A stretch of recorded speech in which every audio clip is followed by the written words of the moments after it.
Good evening, everyone. Welcome to our webinar series in anticipation of the 2026 Missouri Birding Challenge.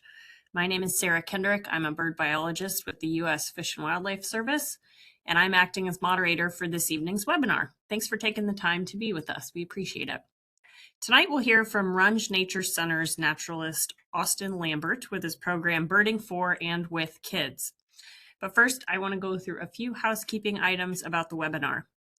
Please enter any questions or comments in the chat box using the little chat bubble that's in the lower right corner on a computer or in the upper right corner of a smart device. We'll get to your questions and comments during or after the presentation, and Austin is also going to ask for some participant feedback during if you'd like to participate, so make sure that you know where that chat bubble button is. Austin will also be sending a follow-up email after the presentation with pertinent links that he mentions or additional relevant information. We are recording this webinar, and it will be posted on the Missouri Birding Challenge website for later viewing, and previous Birding Challenge webinar recordings are also available there. With that, I'll hand it over to Austin Lambert. Welcome, Austin. Thanks for being here and sharing your knowledge with us. I have a 10-year-old son, so I'm very excited to learn more from you. So take it away. Well, yeah. Well, thank you, Sara. I'm very happy to be presenting with all of you today. But welcome to this Birding for Kids and with Kids webinar. We got a pretty decent number of folks on here, so I think will be a lot of fun and hopefully kind of lead to some a little bit of thought from folks on what it takes to get some kids outside and doing some birding. So as Sara said, we're going to be going through quite a few different things today. During the program, we'll be introducing the concept of birding, discussing birds on a fairly broad scale, including basics on how to identify birds.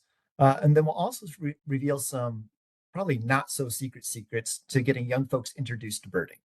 As Sara mentioned, throughout the program, I may ask for some feedback from viewers, and we'll use the chat function for that purpose, and as well for asking questions. And I'll also have a few exercises that may go over a little bit better if you have a writing utensil and a paper or a notepad handy. So maybe just take a second, see if you can find something that's kind of nearby. Just small little things that I think might be kind of fun. I'd also like to add that we have quite a diverse audience in attendance tonight. Some folks with a rich background in birding, others that are less experienced, as well as younger children, older children, kids that think they're adults and adults that think they're kids. So kind of keep that in mind as we respond to prompts. And remember, this is a program that's primarily designed to hopefully get younger birders excited about birding. And so with that, again, birding for and with kids.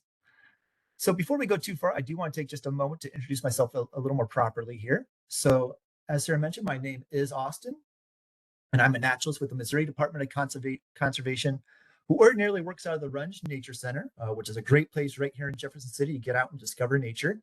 But of course, getting outside anywhere is an awesome place to discover nature.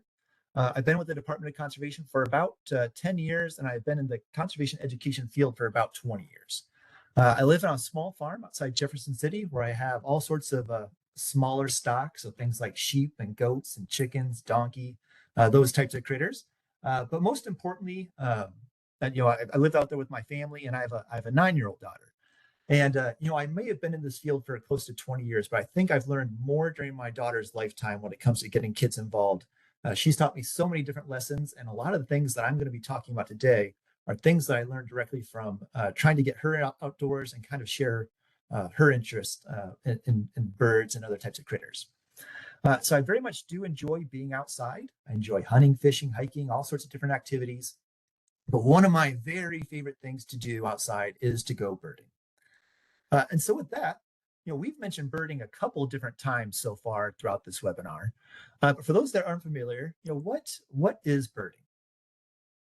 And so Sara, who is a fantastic birder in her own right, an ornithologist for the U.S. Fish and Wildlife Service, she had a really nice little slide in her introduction to birding program that talked about birding is a doing thing, right? It's an action.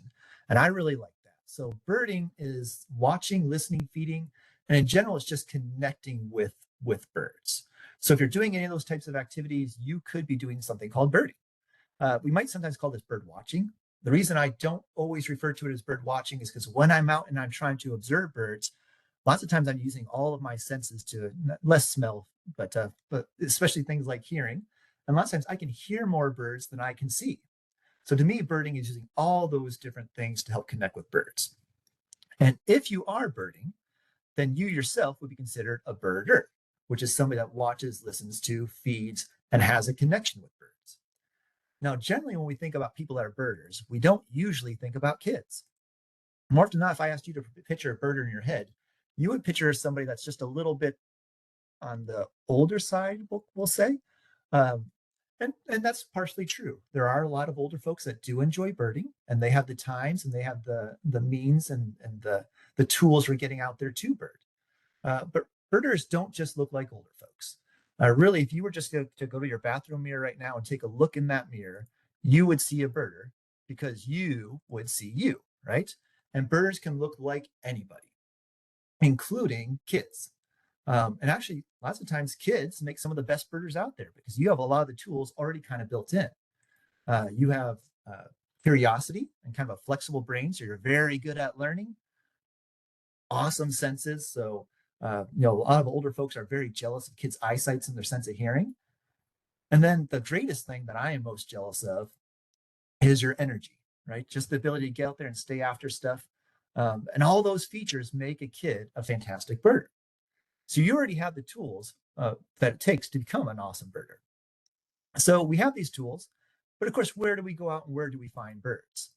Well, lucky for us, birds are everywhere. We can find birds in places like a prairie, which is one of my favorite places to visit. Rivers, what awesome great spots to spend some time.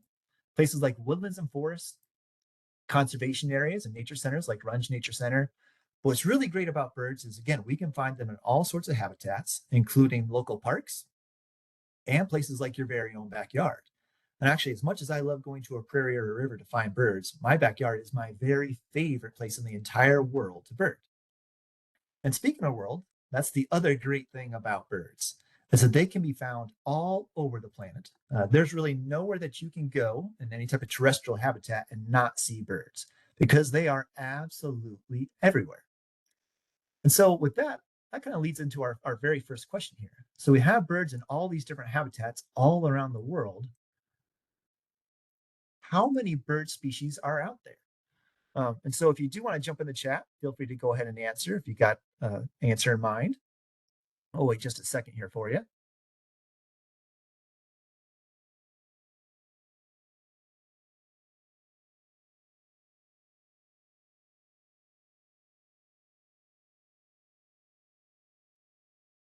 Got some good guesses coming in. So far, everyone is significantly low. So think more. Now we're talking.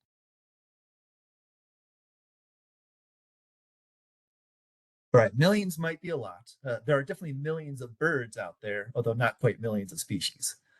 So it kind of depends on which authority you're asking, but there's over 11,000 different species of birds that can be found throughout the world. So again, awesome guesses there. Now, luckily, in Missouri, we only have to worry about 400 or just over 400 of those. I think on our Missouri checklist, we have 444 birds on there. But in reality, you're more likely, we're more likely to have about 330 birds coming through Missouri each year. So, significantly less than that 11,000. And as we're looking at these birds, they come in all sorts of different shapes and sizes.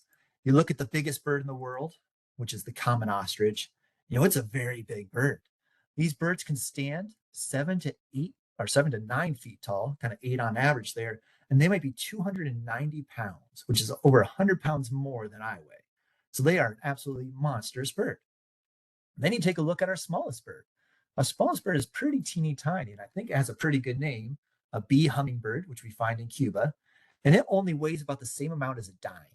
So pretty teeny tiny. And if you were to see it and compare it to a bumblebee, it's just a little bit longer than a larger bumblebee species. So these are pretty puny little birds. So we have big birds, we have small birds, are fairly rare, and we have birds that are kind of plentiful. Any idea what the most plentiful bird in the world is?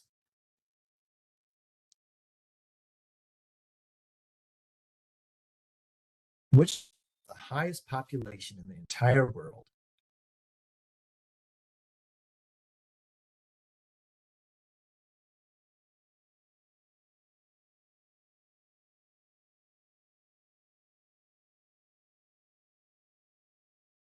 My guess is that some of you either had it for lunch or supper today. And I don't think we're eating too many house sparrows. That's right, chickens. Uh, Far the most plentiful bird in the world. And at times there are over 30 billion of these things, which means there are almost 4 chickens for every person on the planet, which is a huge number of chickens. So we have big birds, we have little birds, we got things like chickens. And of course, they all look and act just a little bit different from each other. So as we're looking at birds, what features make these animals birds in the first place? Lots of times in science, we try and look at characteristics or traits that animals have in common before we put them in groups. For example, I am a mammal, and you could tell I'm a mammal just by looking at it because I have hair. And so I have things in common with my dog. I have things in common with a horse. I have things in common with a deer, a raccoon, because we all have hair and we're all mammals. So what makes a bird a bird? What features kind of separate them from other types of animals? So some features that to me that kind of stand out are things like eggs, and birds will lay eggs, and that's how they create that next generation. But of course, there are lots of other animals that lay eggs as well. You think about many reptiles lay eggs, many amphibians lay eggs, insects lay eggs, fish lay eggs, and even things like a platypus and echidna, which are mammals, lay eggs. So other features you can look at are things like a beak or a bill. Those are some other things that kind of stand out. But again, there are some other animals that have beaks or bills. Go back to that echidna or that platypus. Talk about things like giant squid, turtles all have beaks and bills. So we need to look just a little bit deeper. Wings are something else that kind of stand out. And even those birds that don't fly, things like penguins, still have wings. They're just modified for swimming. But again, bats have wings. Most insects have wings as adults. So maybe it takes a little bit more yet. Warm blooded is another key bird feature, but mammals are also warm blooded. And the birds are also bipedal, so they have 2 feet. But I am also bipedal, and I am definitely not a bird. But there's one feature that stands out more than any other feature as we're looking at birds. One surefire way to tell that the animal is a bird that is alive, as long as it's alive today, are things like feathers. So all birds do have feathers, and only birds have feathers. So if you see a feather on a bird, or sorry, feather on an animal, we know that animal is a bird. So feathers are very, very important when it comes to birds. So we have all these 11,000 species of birds with feathers. That's a lot of birds to learn in one day. So we're not even going to try. But also, I think that many of us probably know more birds than we actually give ourselves credit for. So we don't have to learn all the birds in our particular area because we already know some right now.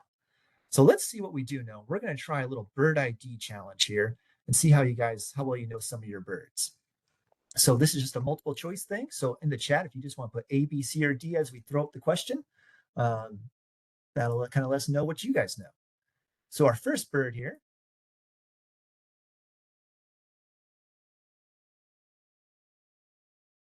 is one I don't think we'll have too much trouble with, and some of you probably already know the answer now. But what do we think? Multiple choice. A, northern cardinal, B, downy woodpecker, C, Carolina wren, D, Canada goose.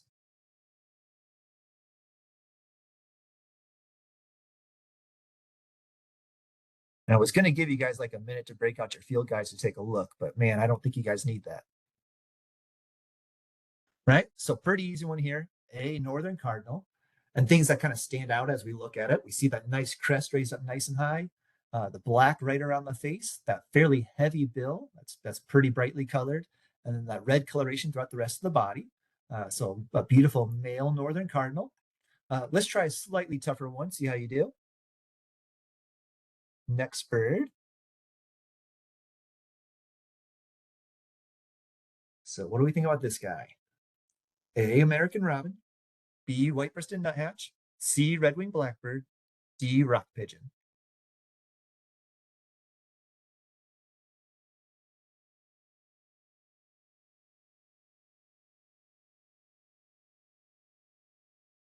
Man, maybe I should have made this a little tougher for you guys. Man, you're killing it.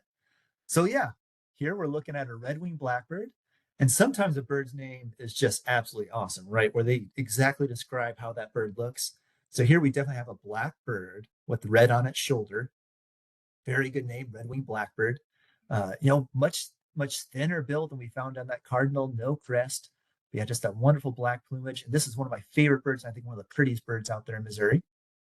So let's try another very beautiful bird, but one that might be slightly tougher yet.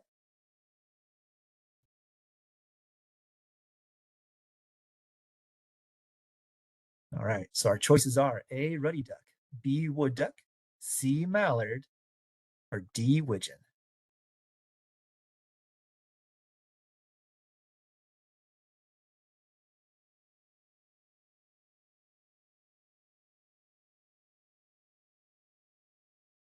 All right, here we have a little bit of variation. We got a couple different answers going. Some people saying mallard, some people saying wood duck. So this is a wood duck, a male wood duck. And so how this kind of differs from a mallard, we'll actually see a mallard picture a little bit later. But the mallard has that kind of pure green head with just a white neck ring. Um, they don't typically have as much speckling on the chest, although the color is somewhat similar. And they usually have a much lighter colored back portion of their body, where this wood duck has that nice crest and all sorts of colors going absolutely everywhere. So a little bit tougher yet. And that is another thing I want to kind of point out. If you got that one wrong, um, that's absolutely nothing to worry about, because at the end of the day, the birds don't care what we call them, right? They don't even speak the same language that we do. So it's not a big deal whatsoever. So let's try one more bird. This one I think will be a little bit trickier yet, but there's definitely gonna be folks out there that do get it.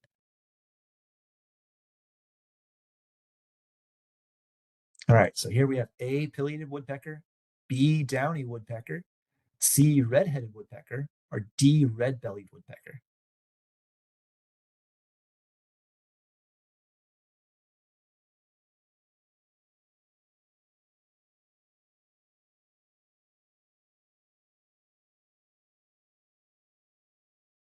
All right, I think we've had people put every single answer. So I think we are very confident that it is a woodpecker. And of course, those are the only choices I gave you. But even just looking at the bird, we can kind of tell that it is a woodpecker, right? We see that nice chisel shaped bill, look like it'd be very good for stabbing into some wood. The tail feathers there look very stiff, good for bracing yourself against a tree trunk. Big clawed feet for holding on to the side of a tree. So definitely a woodpecker. Now we had that red-winged blackbird, which had just the absolute perfect name for naming it, right? It was black colored with that red on the wing. As we're looking at this bird, this one is kind of tricky, because just looking at it, you would think that's a red-headed woodpecker, except there's another bird out there that's more deserving of that name because his head is completely red.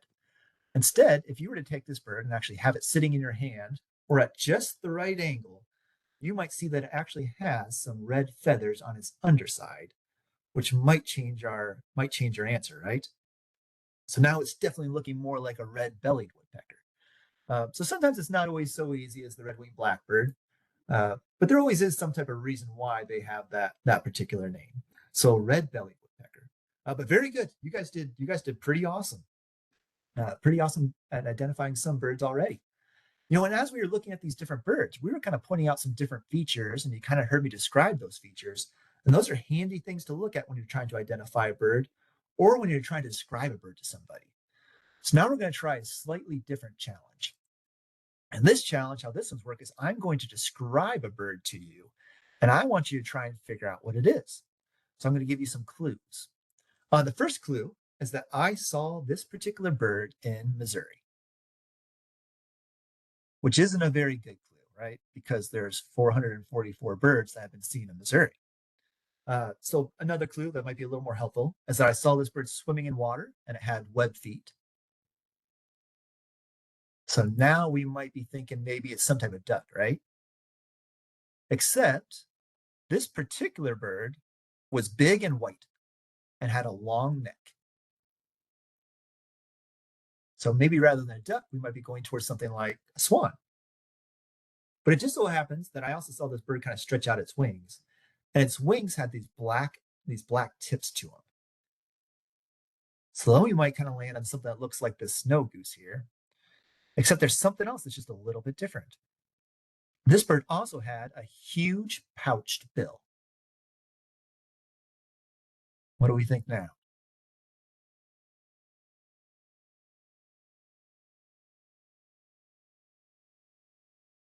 There we go. That's right, a pelican, right?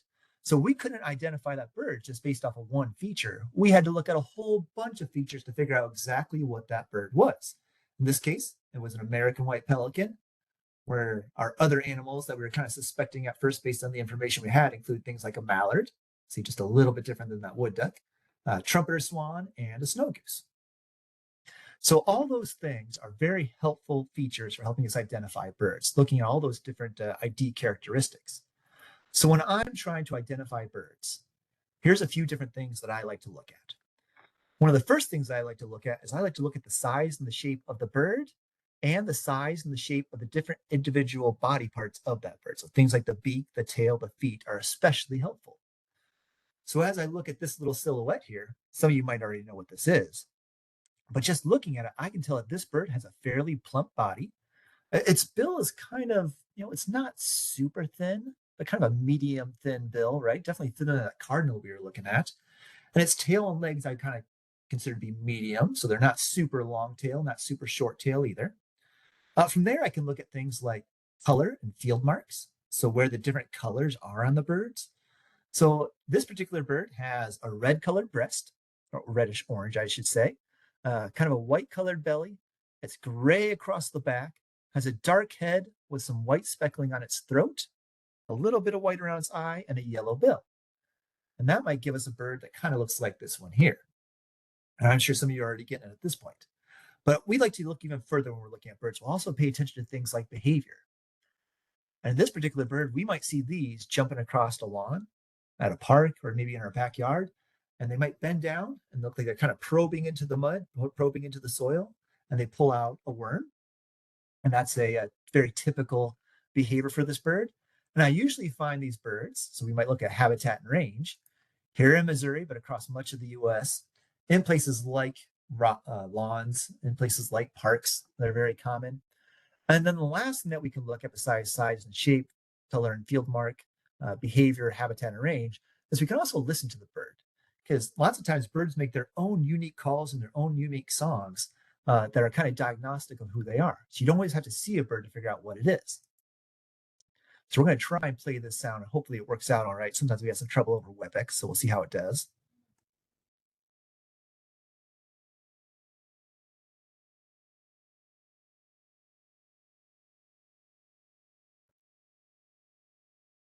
How's that coming through, Sarah?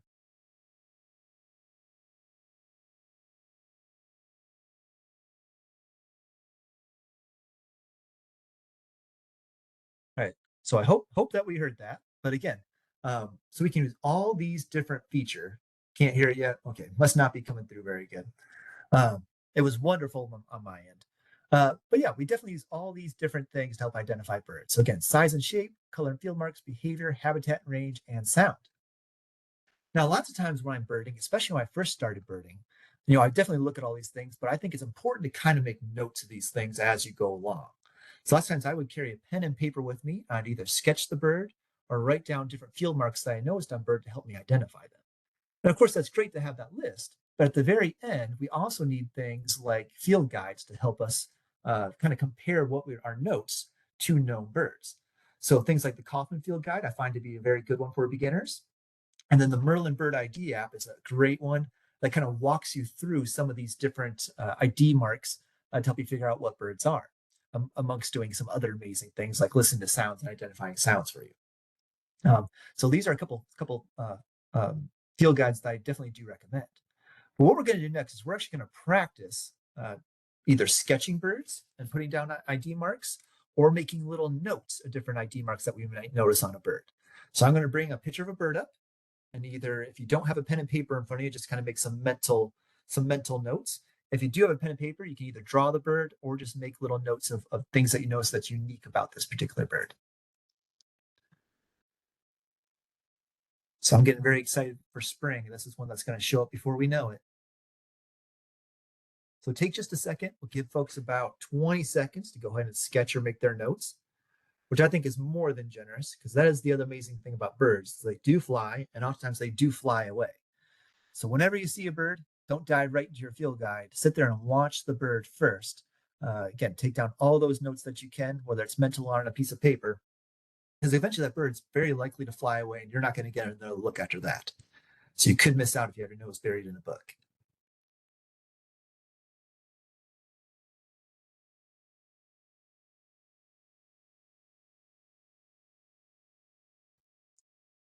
Okay, while you're finishing up your sketches, I'm going to share mine. So I actually sketched one of these earlier and scanned it so I can share everybody my amazing art with all of you. And I should have been an art teacher instead of a naturalist. That looks pretty awesome, huh? So as crude as it is, in my mind, it kind of points out those important field marks, where they're located on the bird, and kind of gives me a general sense of the proportion of the bird. So how big the bill is compared to the body, how long the tail is compared to the body, all of which, again, are very useful things for identifying bird. So you might note that on my drawing, I have a little arrow kind of the upper left-hand side there, pointing towards thank you for whoever's clapping for my bird. Yes, thank you, Sarah. One of the things that kind of stands out to me is that very large, pale bill. So kind of like that cardinal, very heavy bill. And then we look at some of the different colors, right? We look at things like being very dark across the head and down the back, that white throughout most of the belly and much of the chest. But then we have that nice rose color, nice red color that's going down the throat and kind of down the middle of the chest. And then also on my drawing, I didn't point arrows on the picture, but I also noticed there's a couple of white wing bars on this particular bird. So those are all good field marks, good things to look at. And again, I would say this bird's fairly plump, but it has a larger head in comparison to its body than the robin is. So once we look at all those things, again, we can get into our field guide, and we might find out that this bird is a rose-breasted grosbeak. Again, awesome bird, and here in late April, early May, we should be seeing these birds show up pretty regularly at feeders. So let's try one more, give you guys another shot. This might be a bird that's not as well known as the rose-breasted grosbeak.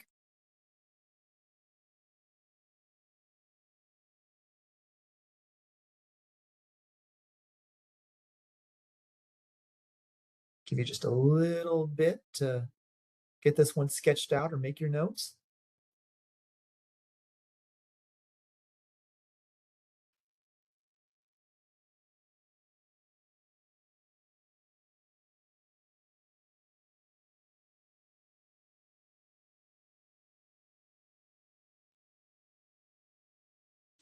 All right, so I'm going to go ahead and throw my sketch up there. I think I did a slightly better job on this one. Maybe need to work on that head a little bit. But so on this particular bird, we notice, well, one of the first things I noticed that this bird is swimming in the water, right? But it looks a little bit different than our duck because I'm looking at its bill. Its bill is definitely more pointed than I expected duck to be. So I don't actually know that this is a type of duck. I do notice the black on the throat. I also notice that black that's kind of cutting across the bill there.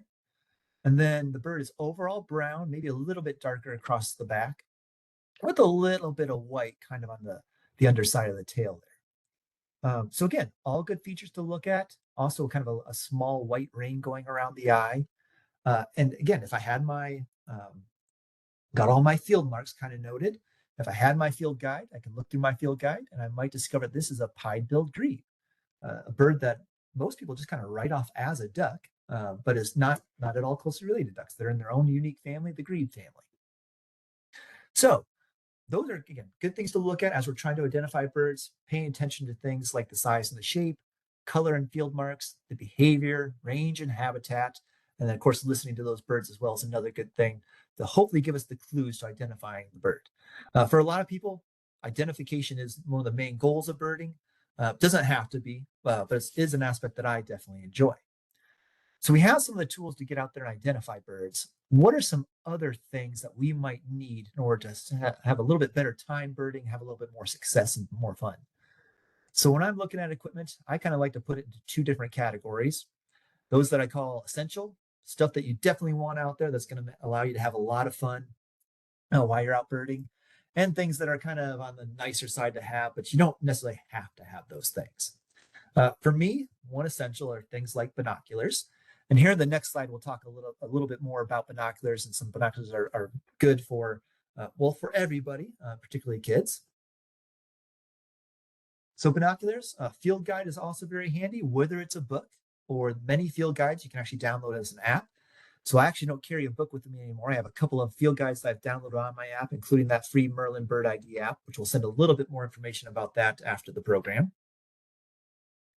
And then I think weather appropriate clothing is also something that you absolutely should have. So if you're somewhere where it's nice and wet or muddy, having like a pair of boots is very good. You definitely might want to be warm enough when you're out there. Uh, nobody has fun if they're super, super cold when they're outside. So just dress appropriately for the weather. Things that are nice to have include things like a backpack, which are good for carrying your other gear. Things such as scavenger hunts, checklists, notebooks are good things to have with you so you can make your notes. Scavenger hunt so you can have a little bit more fun. And then I think this one you could definitely put in the essentials section as well. But things like snack and water, I think, are also very important. I have a much better time outdoors when I'm not feeling hungry and I'm not thirsty and I can have all my basic needs met. So when we take kids outside, we definitely want to make sure that we have those things as well. So on binoculars, things that we can kind of look for as we're looking at binoculars. Um, you might see some different numbers written on a binocular, things like 8 by 40 or 10 by 42. And those are ones that I recommend for most birders, whether they're experienced or novice. They just tend to work out pretty good.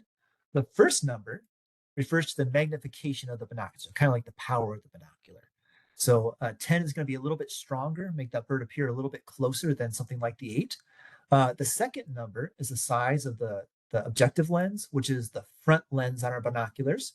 So having that bigger objective lens allows more light into our binoculars and helps us see just a little bit better. Especially like when it's early morning or it's cloudy outside or foggy, just allows us to absorb that light. Now, with that being said, these binoculars do work very well, but they are kind of on the heavy side. So lots of times when I'm taking, especially younger birders, more towards that like 7, 8, 9 age range, I might use slightly smaller binoculars that are just going to be a little bit lighter and a little more comfortable for them to carry. Something like a 6.5, so that'd be the magnification, by 32, so a significantly smaller objective lens.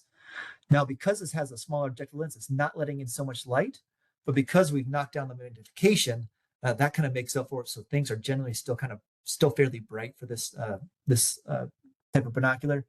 That 6.5 is also nice especially for kids, because it has a wider field of view.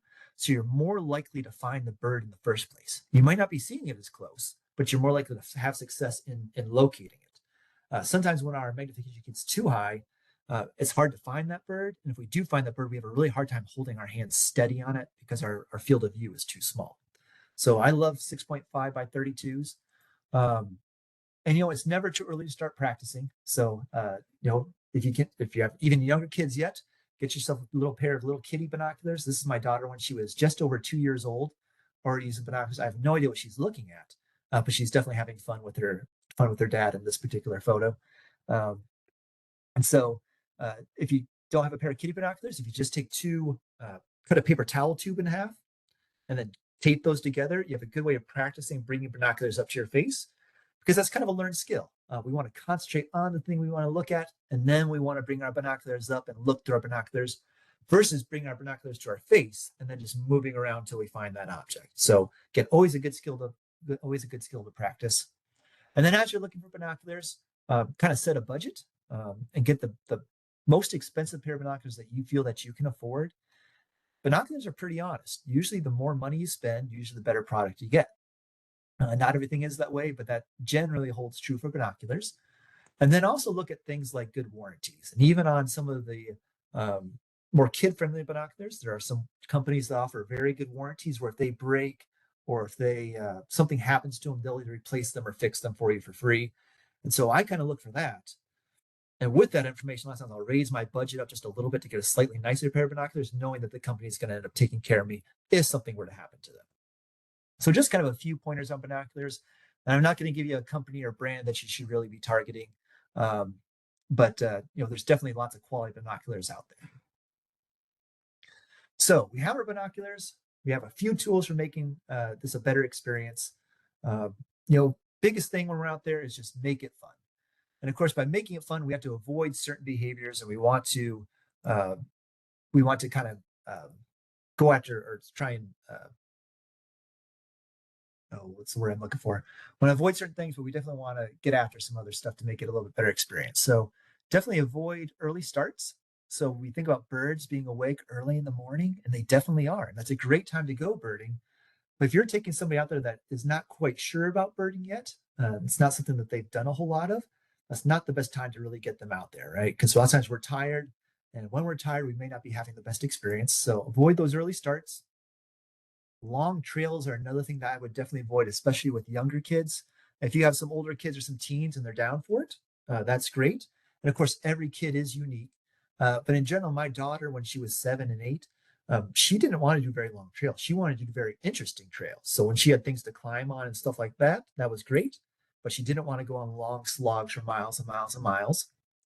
And at the same time, also avoid lengthy outings. So 20 minutes of birding, quality birding is much better than 3 hours of this kind of where we don't see all that much. We're just kind of standing around or we're just walking, not doing very much. So definitely go over for quality over quantity when it comes to the length of your outing. And then just kind of avoid trying to stress out over little things. So don't if there's lots of birds around, don't be flying around there trying to look at every bird with your kid. Just choose the bird that they're kind of interested, that they're looking at. That might not be the bird that you're very interested in, that you want them to see, but it's the one that they're interested in. And so allow them to feel that success and go after that versus stressing about everything else that's going on around you. And then we want you to embrace curiosity. So kids are going to ask lots of questions and do your best to answer those questions or help them find the answer, which is even better. And also model that curiosity. So ask them lots of questions. What is that bird doing? Why do you think this particular thing is happening? And then also embrace healthy distractions. So again, it's a lot to ask to take some kids on a hike for an hour and expect them to stay focused on birds the entire time. So if there are some things, logs they need to climb on, rocks they need to check out, sticks they need to pick up, definitely embrace those types of distractions. I remember a handful of years ago, I guess it's probably been 6 or 7 years ago, my family and I were out on a hike and we came across a little bridge. And my daughter stopped at the bridge and we just couldn't get her to move on. So we kind of had to stop and kind of figure out what was going on. And she just needed to know if there was a troll under that bridge. And so we had to stop and we had to investigate, as silly as it seemed to me. It's all she was interested in at the moment. So we checked for the troll, found out there was not a troll under the bridge, which is good. And then we continued on our way. So definitely embrace those healthy distractions. Also embrace the common. Lots of you see a bird like this, you might just go, oh, it's a blue jay, right? And you might just kind of move on. But if you're new to birding and or kind of imagine if you've never seen a blue jay in your entire life, right? That is a bird that is so amazingly beautiful that lives right around here that we take for granted, even though it is absolutely stunning when you look very carefully at it. So definitely embrace those common birds. Um, I take a fair number of kids birding, and man, they get all worked up over cardinals. Almost every time we see a cardinal, we'll stop and we have to look at all those cardinals. And I have to remind myself, like this is still a fairly novel thing to them, where this is pretty new. And they're right, cardinals are spectacular looking birds, aren't they? So it might not be the rare bird that I'm after, but still, they're all fantastic birds. So definitely embrace that common. Uh, I kind of recommend starting with a easier areas to bird. So don't take your kids into really thick thickets or into thick forest. Start up places like bird feeders are great places to get people, great place to get people birding. Also, a little bit more wide open habitat where you're going to have more success getting your entire group on the same bird. When you get those thick areas, it's kind of hard to find the bird in the first place, and then you're never quite sure if you're all looking at the same bird at the same time. And then also concentrate on those birds that are easier to observe. So again, bird feeder birds are great, but I think waterfowl are a great gateway bird because they're fairly large. They're usually out in the open. And then when you look at the males, lots of times they have very spectacular plumage. And it's very easy for people to identify. You can just open up your book to the waterfowl section, right? And then you have your choices there versus having to look through your entire bird book. So ducks and geese, awesome birds to start with when we start birding. And then other things, we want to do more things to keep it fun. So there are lots of games and activities that we can do to make our kids more interested in birds, increase their birding abilities. So we look at things like scavenger hunts, and there are scavenger hunts that are online, and or you can make your very own scavenger hunts. Bingo cards are also another good one to do. So that way you don't have to find every bird that's on the scavenger hunt, but just try and get your 5 in a row.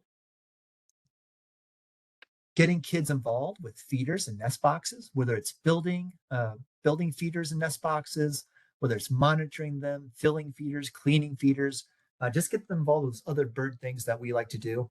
One of my favorite things to do with my daughter when it's kind of a snow day is to go out and make some suet. We'll make suet, and those just so happens to be the same days the birds are really going suet crazy. So we can put that suet out, and we have basically immediate success, which is very gratifying. We can also do things like creating a bird of the day calendar or purchasing a bird of the day calendar. So this way we're only concentrating on one type of bird a day, which is not too overwhelming, just something to kind of look forward to.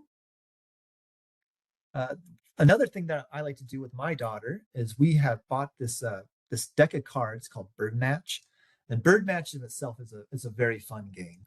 It's just like a regular matching game, but with that Bird Match game, we'll also play Guess Who. And as we're playing Guess Who, what we'll do is we'll each choose a bird from the Bird Match game, and that's going to be our bird. And then just like the rules on Guess Who, we'll sit there and we'll ask questions of each other, trying to figure out which bird the other person picked. So we'll ask questions about the way that the bird looks, what family it belongs to, different types of behaviors that it might do, whether it's nocturnal or it's awake during the daytime, until we figure out what that bird is. So take that bird match, play bird match, but also you can go beyond that and really work on those birding skills, playing other types of activities.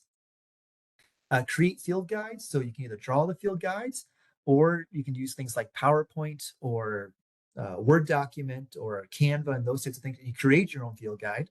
This works especially handy during the wintertime when we're talking about feeder birds, because typically at a feeder, we only have a set number of birds or different types of birds that show up.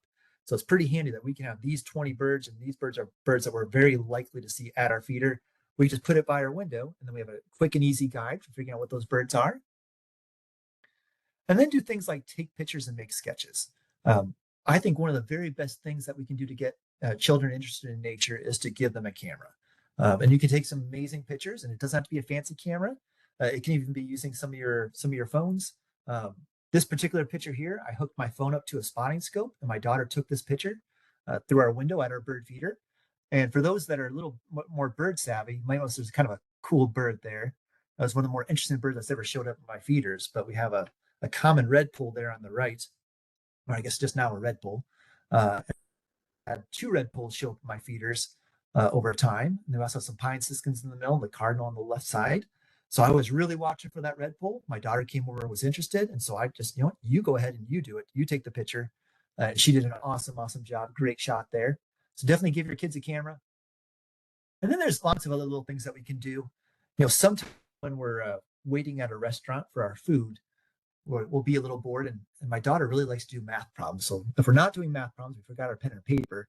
Something else that we like to do is we'll bring up eBird, and on eBird there's a little option to do photo quizzes, and so we'll sit there and we'll do bird photo quizzes. And so we'll look at that, see what kind of bird we have on there, talk about what it could be. We might pull up the Merlin app to kind of compare birds to what we think it might possibly be. And then we'll figure out what the answer is, and we'll talk about what the answer is. And it's just a great way to kind of, again, reiterate those field marks, looking at those birds critically, trying to figure out exactly what they are, while creating connections between this bird looks like this and has these different field marks. So again, a great way to get people, again, excited about birds, interested in birds, and learning just a little bit more about bird identification.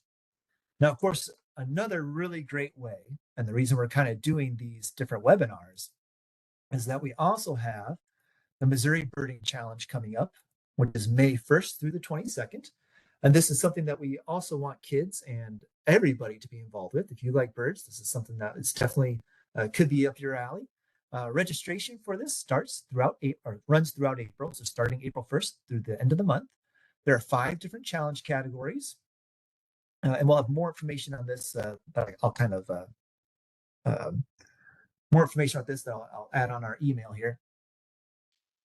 So 5 different categories. There is a cost. There is a fee associated with signing up for the birding challenge. Generally, it's $15 per person, except for the youth category, which is our fledgling category. For that, you need at least 1 youth and at least 1 adult, and it's only $10 a team. but you can have more adults and you can have more youth doing that. So that one is, I think, very reasonably priced. With each category, there are some prizes, and so most of those prizes we put in for a drawing for those, with the exception of our more competitive category, in which case there's also a prize for the people that see the most bird species during the course of the birding challenge. And all that money that's collected through the birding challenge doesn't go to MDC, it doesn't go to U.S. Fish and Wildlife Service.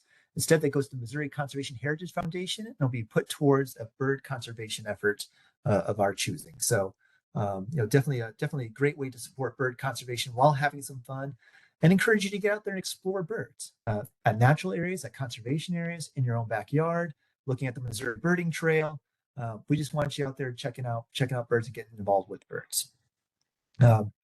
And so that'll be going on. There's also t-shirts, and that t-shirt will have this logo over here to the right, this green heron with that 2026 on that shirt. And I think that'll be a pretty awesome looking shirt. So definitely get involved with the Missouri Birding Challenge.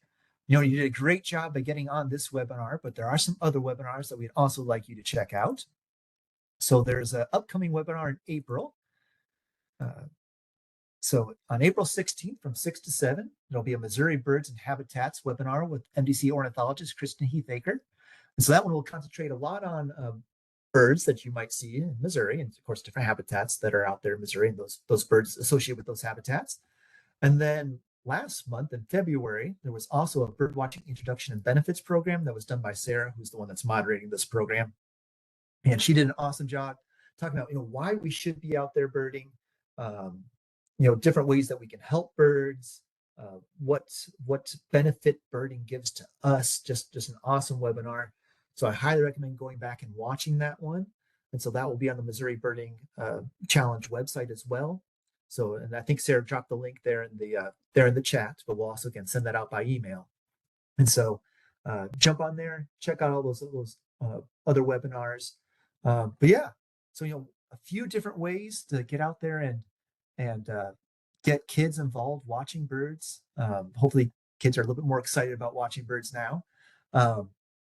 And so with that, if you do have some questions, feel free to go ahead and start typing those in the chat. We're happy to take a look at those and see what folks are kind of curious about. But other than that, my big message at the very end of this is that birding is, of course, one of those absolutely awesome activities. Once you're involved with it, it can, just like anything else, it can be kind of tough to get started, but definitely get out there, find yourself a mentor, find yourself an adult that does want to get out there birding. Of course, it is something you can do on your own, but birding is just a wonderful thing to do outside, a wonderful way to connect with nature. And I definitely hope to see you all out there birding this spring. And so with that, Sarah, are we getting any questions? No, not yet. Thanks, Austin. That was great. I have a question for you. Sure.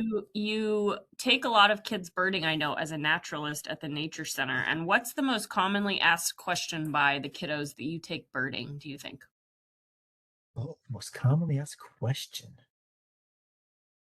Well, I don't know. There is a most commonly asked question. They're all different. Like I said, kids are curious, and they're all over the place, which is Yes. awesome. But there's nothing that's really stands out. I will say that again, I know I was giving those cardinals kind of a rough time, but that is by far the bird, those and turkeys out here at Runge. Those are the two that people are most excited about when I take them birding. If they see either one of those, they are just off the wall. And of course, I got to remember, those are awesome birds. I see them every day, but they're still absolutely fantastic birds.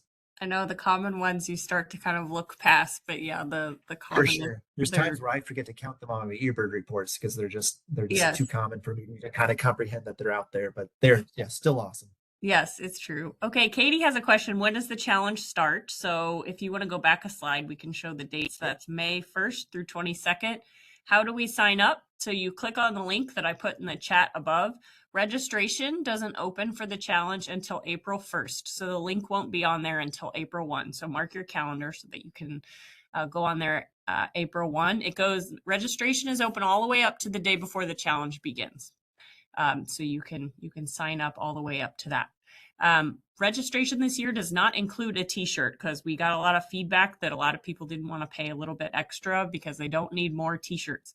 And so you will be able to buy t-shirts separately on the website this year. Someone else asked, what are the rarest birds to see in Missouri? Oh, wow. That's a toughie. That is a toughie. What do you think, Sarah? What is the I mean, rarest? there's no one answer, of course. No, There's there's there's no a one handful of answer. birds where there's only one record for the state. Off the top of my head, Go for it.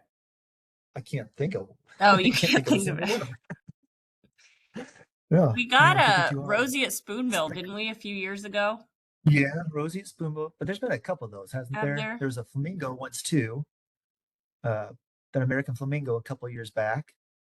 Um, things like we had a storm petrel, I can't remember which kind, Yeah, we've had come an through ivory once. gull, which is generally Yeah, that's a really good one. from another Yeah. continent. Hmm.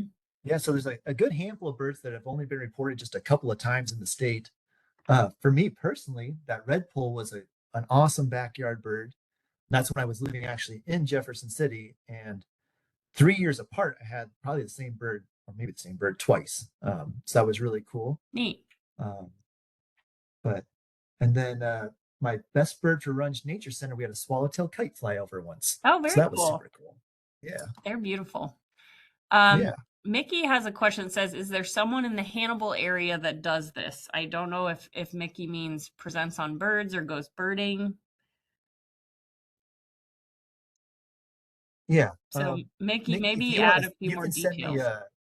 yeah, you can also send me an email and not a little bit more what you mean, and hopefully I can help you out. Mickey, Help okay, you so out that Mickey way. said in the chat presents on birds and bird watching. Probably again, send me an email. We'll see if we can't come up with somebody for Okay, you. I'll put Austin's email in the chat. Asks, do other birds befriend humans like crows?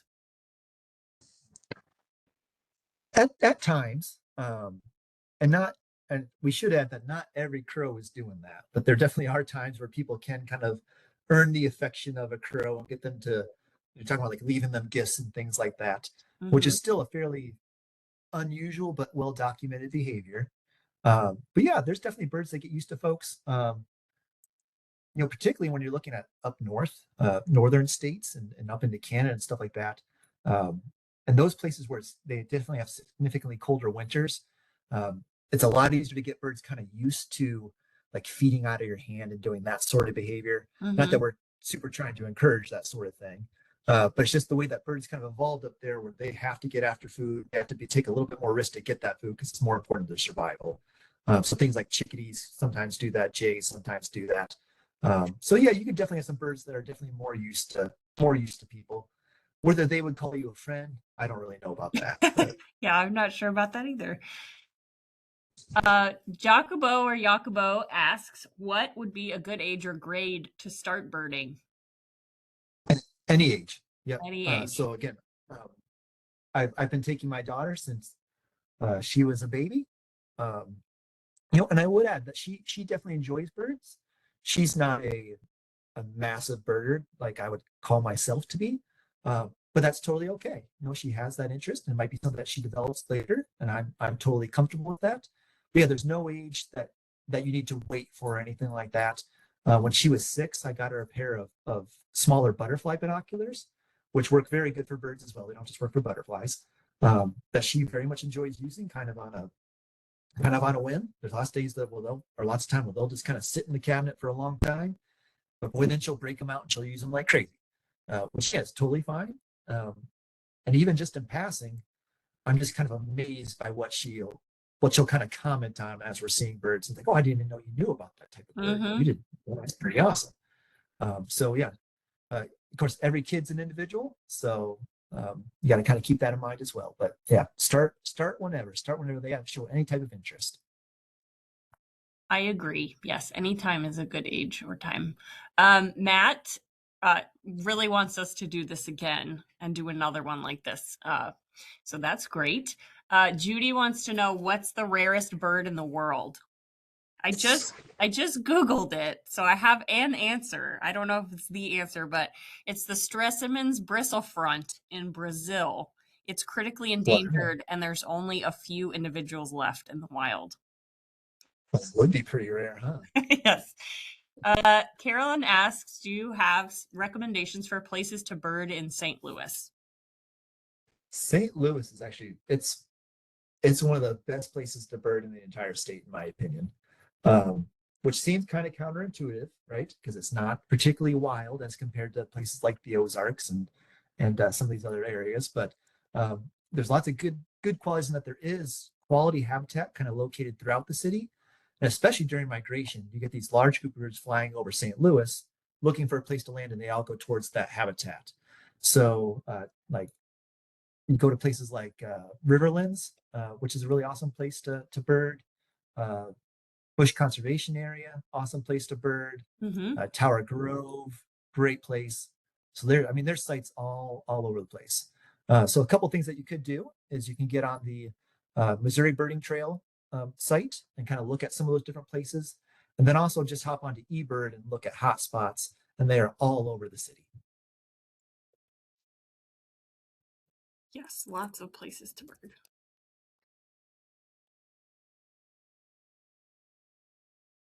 Okay.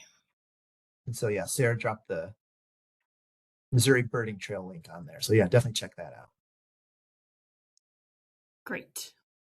I'm trying to look up the hotspots in Missouri too on eBird. I'm going to put that link in the chat as well.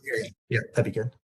Diane suggests Carondelet Park, which is a great option as well. For sure. A lot of people are showing lots of appreciation for you and your amazing presentation. It really was a lovely presentation. I really enjoyed it.